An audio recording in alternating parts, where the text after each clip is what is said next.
طيب يا شيخ أحمد، الوقت انتشر في عصرنا دي شيء عجيب قوي، حتى يعني بعض الفضائيات بتعملها استخدام آيات القرآن مكان الرنات في المحمول.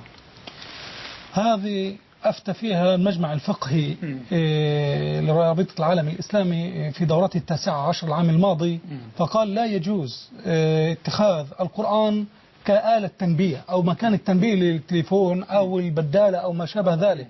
وقالوا هناك عدة اعتبارات لهذا الأمر. الاعتبار الأول أنه قد تقطع الآية في مكان لا يجوز القطع فيه من خلال الاتصال أو رفع الهاتف أو ما شابه ذلك. ثانيا أن استخدام هذا القرآن في الهاتف لم يفعله أحد من العلماء الكبار حتى نقول هناك دلالة شرعية، بل كل علماء الأمة أنكروا هذا الأمر كبار. ثم قالوا هؤلاء العلماء ومنهم الشيخ عبد العزيز آل الشيخ حفظه الله قال وأن القرآن الكريم لا بد وألا يمتهن بهذا الأسلوب وألا يستخدم قرانين كدرس.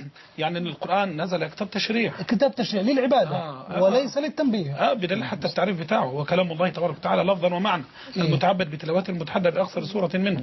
ما ينفعش الكلام على الإطلاق لأن هذا الأمر امتهان.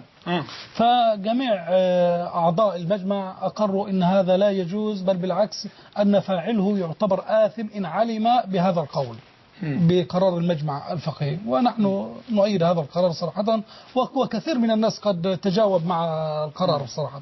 يعني ممكن زي ما بتقول كده هو شغال في الآية يجي عنده وقف قبيح ويقوم واقف ويقفل ويجي له اتصال وما شابه ذلك. ثانيا القرآن بيبقى عرضة للإغلاق والاتصال للإغلاق والاتصال وما شابه ذلك. ثم قالوا إنه قد ممكن يدخل الحمام أو ما شابه ذلك وتقرأ في الآيات باب الكراهة. فهذا يعني يبقى إذا يعني ننصح آبائنا وننصح أمهاتنا وننصح إخواننا وننصح أخواتنا وننصح كل اللي بيفعل هذا الشيء إنه يتركه، لأن طبعا ما دام أئمة الأمة من سلفها أفتوا بذلك خلاص يبقى نتوقف عند قول العلماء فهم لنا سلف.